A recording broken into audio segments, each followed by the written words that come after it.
ഇന്ത്യയുടെ വടക്ക് കിഴക്കൻ അതിർത്തി സംസ്ഥാനമായ അരുണാചൽ പ്രദേശിൽ നിന്ന് പുറത്തുവരുന്ന വാർത്തകളിലേക്കാണ് ഞാൻ നിങ്ങളുടെ ശ്രദ്ധയെ ക്ഷണിക്കുന്നത്. ഇന്നലെ, അതായത് 17-ാം തീയതി തിങ്കളാഴ്ച, അരുണാചൽ പ്രദേശിലെ ജില്ലാ ആസ്ഥാനങ്ങളിലും തലസ്ഥാനമായ ഈറ്റാനഗറിലും 10,000-കണക്കിന് ക്രൈസ്തവ വിശ്വാസികൾ 8 മണിക്കൂർ നീണ്ട ഉപവാസ സമരം നടത്തി. അവരതിനെ നിരാഹാര സത്യാഗ്രഹമെന്നൊന്നുമല്ല വിളിക്കുന്നത്, അവർ ഉപവാസ പ്രാർത്ഥന എന്നാണ് അതിന് പേര് കൊടുത്തിരിക്കുന്നത്. അരുണാചൽ പ്രദേശിലെ വിവിധ ക്രൈസ്തവ സഭാവിഭാഗങ്ങളുടെ സംയുക്ത വേദിയായ അരുണാചൽ പ്രദേശ് ക്രിസ്ത്യൻ ഫോറമാണ് ഈ ഉപവാസ സമരം പ്രഖ്യാപിച്ചതും നടപ്പിൽ വരുത്തിയതും. എന്താണ് ഈ ഉപവാസ സമരത്തിന്റെ കാരണം? അരുണാചൽ പ്രദേശിൽ ദീർഘവർഷങ്ങളായി നിലനിൽക്കുന്ന ഒരു നിയമമുണ്ട്. Arunachal Pradesh freedom of religion act, അതായത് അരുണാചൽ പ്രദേശിലെ മതസ്വാതന്ത്ര്യ നിയമം. മതസ്വാതന്ത്ര്യ നിയമം എന്നാണ് ഇതിന്റെ പേരെങ്കിലും ക്രൈസ്തവ വിശ്വാസം അവിടെ വളർച്ച പ്രാപിക്കാതിരിക്കേണ്ടതിന് 1978 ഇന്ദിരാഗാന്ധിയുടെ ഭരണകാലഘട്ടത്തിൽ കൊണ്ടുവന്ന മതപരിവർത്തന നിരോധന നിയമമാണ് യഥാർത്ഥത്തിൽ അത്. ദീർഘവർഷങ്ങളായി ഈ നിയമം അവിടെ നിലനിൽക്കുന്നെങ്കിലും ആ നിയമത്തിന്റെ അടിസ്ഥാനത്തിൽ കാര്യമായ നടപടികളൊന്നും പ്രാദേശിക ഗവൺമെന്റ് കൈക്കൊണ്ടിരുന്നില്ല എന്നുള്ളതാണ് യാഥാർത്ഥ്യം. അങ്ങനെ കൈക്കൊള്ളുവാൻ അവർക്ക് സാധിക്കുകയുമില്ലായിരുന്നു. അതിനുള്ള നിയമനിർമ്മാണങ്ങൾ നടത്തിയിരുന്നുമില്ല. എന്നാൽ ഇപ്പോൾ അരുണാചൽ പ്രദേശ് സംസ്ഥാനം ഭരിക്കുന്ന BJP ഗവൺമെന്റ്, പ്രേമ ഖണ്ഡുവിന്റെ നേതൃത്വത്തിലുള്ള സർക്കാർ പുതിയ ചില നിയമങ്ങൾ നടപ്പിലാക്കിക്കൊണ്ട് പഴയ മതപരിവർത്തന നിരോധന നിയമത്തെ ശക്തമായി ഇംപ്ലിമെന്റ് ചെയ്യുവാനായിട്ടുള്ള ശ്രമം നടത്തുകയാണ്. മാർച്ച് 6-ാം തീയതി നിയമസഭാ സമ്മേളനത്തിൽ ഈ ബില്ല് അവതരിപ്പിക്കുമെന്നാണ് അറിയുന്നത്. ഇതിനെതിരെയുള്ള പ്രതിഷേധമായാണ് ക്രൈസ്തവ സമൂഹങ്ങൾ അവിടെ ഉപവാസ പ്രാർത്ഥന നടത്തിയത്. ഇനി അരുണാചൽ പ്രദേശിലെ ക്രൈസ്തവ സമൂഹത്തെക്കുറിച്ച് ചില കാര്യങ്ങൾ. ചൈനയുമായി അതിർത്തി പങ്കിടുന്ന വടക്ക് കിഴക്കൻ സംസ്ഥാനങ്ങളിലൊന്നാണ് അരുണാചൽ പ്രദേശ്. അരുണാചൽ പ്രദേശിന്റെ ചില ഭാഗങ്ങൾ ചൈനയുടേതാണെന്ന് അവർ അവകാശപ്പെടുകയും അതുമായി ബന്ധപ്പെട്ട തർക്കങ്ങൾ ഇന്ത്യ ഗവൺമെന്റുമായി നടന്നുകൊണ്ടിരിക്കുന്നു എന്നുള്ളതും യാഥാർത്ഥ്യമാണ്.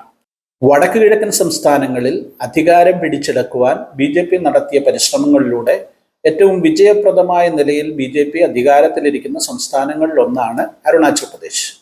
എന്നാൽ അരുണാചൽ പ്രദേശ് ഒരു ക്രൈസ്തവ ഭൂരിപക്ഷ സംസ്ഥാനമാണ് എന്നുള്ളതാണ് യാഥാർത്ഥ്യം.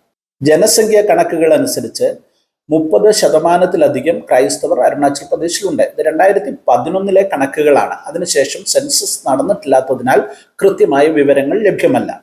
എന്നാൽ ഇവിടെ മനസ്സിലാക്കേണ്ട ഏറ്റവും പ്രധാനപ്പെട്ട കാര്യം, അവിടുത്തെ ഹൈന്ദവ സമൂഹം 29% മാത്രമേ ഉള്ളൂ. 2011 കണക്കുകൾ അനുസരിച്ച് ഏകദേശം 10%-ഓളം ബുദ്ധമതക്കാരും 2% മുസ്ലിങ്ങളും അവിടെയുണ്ട്. കൂടാതെ ഒരു മതത്തിലും വിശ്വസിക്കാത്തവരാണ്, അല്ലെങ്കിൽ ഗോത്രവർഗങ്ങളിൽപ്പെടുന്ന പ്രാദേശികമായ മതവിശ്വാസങ്ങളുമായി മുന്നോട്ട് പോകുന്നവരാണ് 25%-ഓളം ആളുകൾ. ഏകദേശം 14 ലക്ഷം ജനങ്ങൾ മാത്രമാണ് അരുണാചൽ പ്രദേശിലെ ജനസംഖ്യ. ഞാൻ നേരത്തെ പറഞ്ഞുവല്ലോ, 1978 ഇന്ദിരാഗാന്ധിയുടെ കാലത്താണ് അരുണാചൽ പ്രദേശിൽ മതപരിവർത്തന നിരോധന നിയമം പാസ്സാകുന്നത്. ഇന്ത്യയിൽ ഏതെങ്കിലും ഒരു സംസ്ഥാനത്ത് മതപരിവർത്തന നിരോധന നിയമം ആദ്യമായി പാസ്സാക്കപ്പെടുന്നത് അരുണാചൽ പ്രദേശിലാണ്. എന്നാൽ അരുണാചൽ പ്രദേശിൽ ക്രൈസ്തവരുടെ വളർച്ചയെ തടയുന്നതിന് വേണ്ടി കൊണ്ടുവന്ന ഈ നിയമം ഒട്ടും പ്രായോഗിക തലത്തിൽ വന്നില്ല എന്നുള്ളതാണ് യാഥാർത്ഥ്യം. ഈ നിയമം കൊണ്ടുവരുന്ന 1978 മുമ്പ് നടന്ന സെൻസസ് അനുസരിച്ച്, അതായത് 1971 കണക്കുകൾ പ്രകാരം വെറും 4000-ൽ താഴെ ക്രൈസ്തവർ മാത്രമാണ് അരുണാചൽ പ്രദേശിൽ ഉണ്ടായിരുന്നത്. 10 വർഷം കഴിഞ്ഞ് നടത്തിയ സെൻസസ് അനുസരിച്ച്, അതായത് 1981 കണക്കുകൾ പ്രകാരം ക്രൈസ്തവരുടെ അംഗസംഖ്യ 27,000-ലധികമായി വർദ്ധിച്ചു. ഇതിനിടയിലാണ് മതപരിവർത്തന നിരോധന നിയമം അവിടെ പാസ്സാക്കിയത്. പിന്നീട് അടുത്ത 10 വർഷം പരിശോധിക്കുമ്പോൾ അഭൂതപൂർവമായൊരു വളർച്ചയാണ് ക്രിസ്ത്യാനിറ്റിക്ക് 1981 മുതൽ 1991 വരെയുള്ള കാലഘട്ടത്തിൽ ഉണ്ടായത്. 27,000-ൽ നിന്ന് 89,000-ആയി ക്രൈസ്തവരുടെ അംഗസംഖ്യ വർദ്ധിച്ചു ആ കാലഘട്ടത്തിൽ.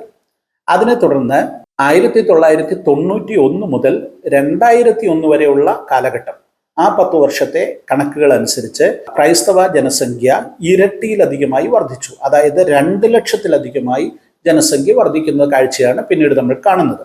അവസാനമായി നടന്ന 2001 മുതൽ 2011 വരെയുള്ള 10 വർഷത്തെ കണക്കിൽ ജനസംഖ്യ അവിടുത്തെ ഹൈന്ദവ സമൂഹത്തെയും കവച്ചു വെച്ച് 30% ജനങ്ങൾ ക്രൈസ്തവരായി മാറിയ കണക്കാണ് നമുക്ക് കാണുവാൻ സാധിക്കുന്നത്. അപ്പോൾ ഏകദേശം 4 ലക്ഷത്തിലധികം ആളുകൾ അവിടെ ക്രൈസ്തവരായി മാറ്റപ്പെട്ടിരിക്കുന്നു. ഈ കഴിഞ്ഞ 14 വർഷമായിട്ട് രാജ്യത്ത് ജനസംഖ്യ കണക്കെടുപ്പുകൾ നടന്നിട്ടില്ല. 2021 നടക്കേണ്ടിയിരുന്നത് കോവിഡ് മൂലം മാറ്റിവെച്ചു. അധികം വൈകാതെ ആ കണക്കെടുപ്പ് നടക്കുമെന്ന് പ്രതീക്ഷിക്കപ്പെടുന്നു. അങ്ങനെയാണെങ്കിൽ മുൻ വർഷത്തെ വളർച്ചയുടെ ആനുപാതികമായിട്ട് കണക്കാക്കിയാൽ 4 ലക്ഷത്തിൽ നിന്ന് അത് 8 ലക്ഷത്തിലേക്കോ അല്ലെങ്കിൽ 7 ലക്ഷത്തിലേക്കെങ്കിലുമോ എത്തിയിട്ടുണ്ടാകുമെന്നാണ് പൊതുവിൽ കരുതപ്പെടുന്നത്. അതായത് അരുണാചൽ പ്രദേശിലെ ജനസംഖ്യയുടെ 40%-നും 50%-നും ഇടയിൽ ആളുകൾ ക്രൈസ്തവരായി മാറ്റപ്പെട്ടിരിക്കുന്നു.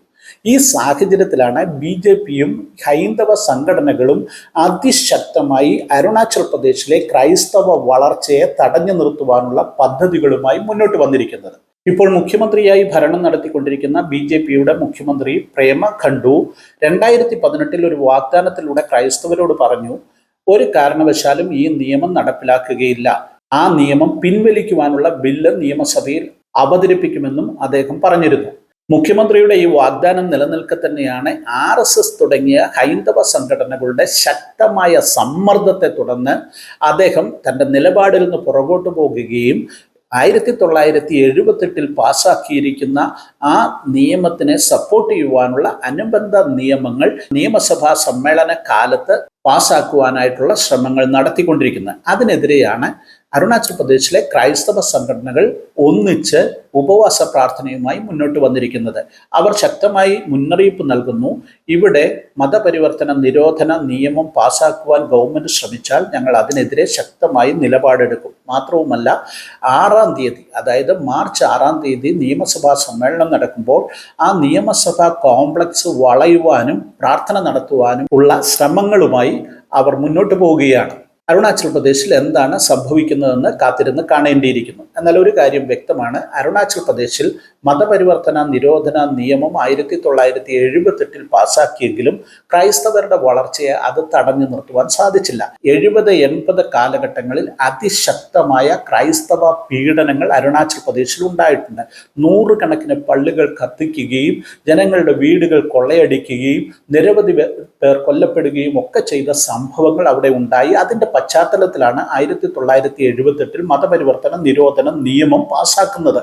എന്നാൽ പിന്നീട് സംഭവിക്കുന്നത് നമ്മൾക്ക് എല്ലാവർക്കും ചരിത്രം അറിയാവുന്നത് കൊണ്ട് പറയട്ടെ, ക്രൈസ്തവ സഭയെ എവിടെയൊക്കെ അടിച്ചമർത്തുവാൻ ശ്രമിച്ചിട്ടുണ്ടോ അവിടെയെല്ലാം അത് അതിശക്തമായി വളർച്ച പ്രാപിക്കുന്നു. അതിന് ഏറ്റവും ഉത്തമ ഉദാഹരണമാണ് ഈ അരുണാചൽ പ്രദേശിൽ സംഭവിച്ചിരിക്കുന്നത്. 40-50 വർഷങ്ങൾ കൊണ്ട് അരുണാചൽ പ്രദേശ് ഒരു ക്രൈസ്തവ ഭൂരിപക്ഷ പ്രദേശമായി മാറിയെങ്കിൽ ഇപ്പോൾ ഹൈന്ദവ സംഘടനകളുടെ നിർബന്ധത്താൽ ഗവൺമെന്റ് പുതിയ നിയമങ്ങൾ കൊണ്ടുവന്ന് ക്രൈസ്തവരുടെ കരങ്ങളെ ചലിപ്പിക്കാനാകാതെ അല്ലെങ്കിൽ സുവിശേഷത്തിന്റെ പ്രചരണത്തിന് തടസ്സങ്ങൾ സൃഷ്ടിക്കുവാൻ ശ്രമിക്കുന്നുണ്ടെങ്കിലും ആത്യന്തികമായി അതെല്ലാം ക്രൈസ്തവ സമൂഹത്തിന്റെ വളർച്ചയ്ക്ക് കാരണമായി തീരും എന്നുള്ളതാണ് മുൻകാലങ്ങളിൽ ഉണ്ടായിട്ടുള്ള അനുഭവങ്ങൾ. ഇവിടെ അരുണാചൽ പ്രദേശിൽ കത്തോലിക്ക സഭയാണ് ഏറ്റവും വലിയ സഭ എന്ന് കണക്കുകൾ സൂചിപ്പിക്കുന്നു. എന്നാൽ സമീപകാലത്ത് നാഗാലാൻഡിൽ തുടക്കം കുറിച്ച ക്രിസ്ത്യൻ റിവൈവൽ ചർച്ച് എന്ന പെന്തക്കോസ്റ്റ് മൂവ്മെന്റ് ആണ് ഇന്ന് അരുണാചൽ പ്രദേശിൽ അതിവേഗം വളർച്ച പ്രാപിച്ചുകൊണ്ടിരിക്കുന്നത്.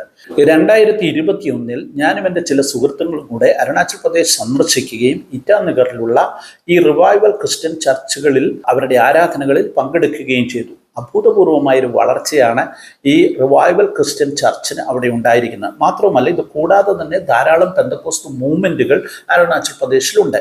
ഇപ്പോൾ ഏകദേശം അരുണാചൽ പ്രദേശിൽ അവിടുത്തെ ക്രൈസ്തവരുടെ പകുതിയോളം തന്നെ ഈ പെന്തക്കോസ്റ്റൽ സമൂഹത്തിന്റെ ഭാഗമായി മാറിയിരിക്കുന്നു എന്നുള്ളതാണ് യാഥാർത്ഥ്യം. ഏതായാലും അരുണാചൽ പ്രദേശിലെ ക്രൈസ്തവ വളർച്ചയെ തടഞ്ഞു നിർത്തുവാൻ വേണ്ടിയുള്ള ഗവൺമെന്റ് നടത്തുന്ന ശ്രമങ്ങൾ എത്രത്തോളം വിജയിക്കുമെന്ന് കാത്തിരുന്ന് കാണേണ്ടിയിരിക്കുന്നു. ഒരു കാര്യം കൂടെ പറയട്ടെ, അവിടുത്തെ BJP സർക്കാരിൽ തന്നെ നിരവധി ക്രൈസ്തവ MLA-മാരുണ്ട്. ആ MLA-മാരോട് കർശനമായി കഴിഞ്ഞ ദിവസം BJP നേതൃത്വം പറഞ്ഞിരുന്നു, ഒരു കാരണവശാലും ഈ നിയമം നടപ്പിലാക്കുന്നതിനെതിരെ നടത്തുന്ന ഉപവാസ പ്രാർത്ഥനകളിൽ നിങ്ങൾ പങ്കെടുക്കരുത് എന്ന് പറഞ്ഞിരുന്നു. അതുകൊണ്ട് അവർ ആ പ്രാർത്ഥനകളിൽ പങ്കെടുത്തില്ല. എന്നാൽ ഇന്നലെ നടന്ന പ്രാർത്ഥനയിൽ അരുണാചൽ പ്രദേശിലെ മറ്റ് വിവിധ രാഷ്ട്രീയ പാർട്ടികളിൽപ്പെട്ട പല MLA-മാർ ഈ പ്രാർത്ഥനകളിൽ പങ്കെടുത്തിരുന്നു എന്നുള്ളതും ശ്രദ്ധേയമായ കാര്യമാണ്. അരുണാചൽ പ്രദേശിൽ 1970 കാലഘട്ടത്തിലുണ്ടായ ക്രൈസ്തവ പീഡനങ്ങളെക്കുറിച്ചും തുടർന്ന് സഭയ്ക്കുണ്ടായ അതിശക്തമായ വളർച്ചയെക്കുറിച്ചും എന്താണ് അരുണാചൽ പ്രദേശിൽ സംഭവിച്ചുകൊണ്ടിരിക്കുന്നത് എന്നുള്ളതിനെക്കുറിച്ചും വിശദമായൊരു വീഡിയോ ഇതിന് പുറകാലെ ഞാൻ ചെയ്യുന്നുണ്ട്. കാത്തിരിക്കുക.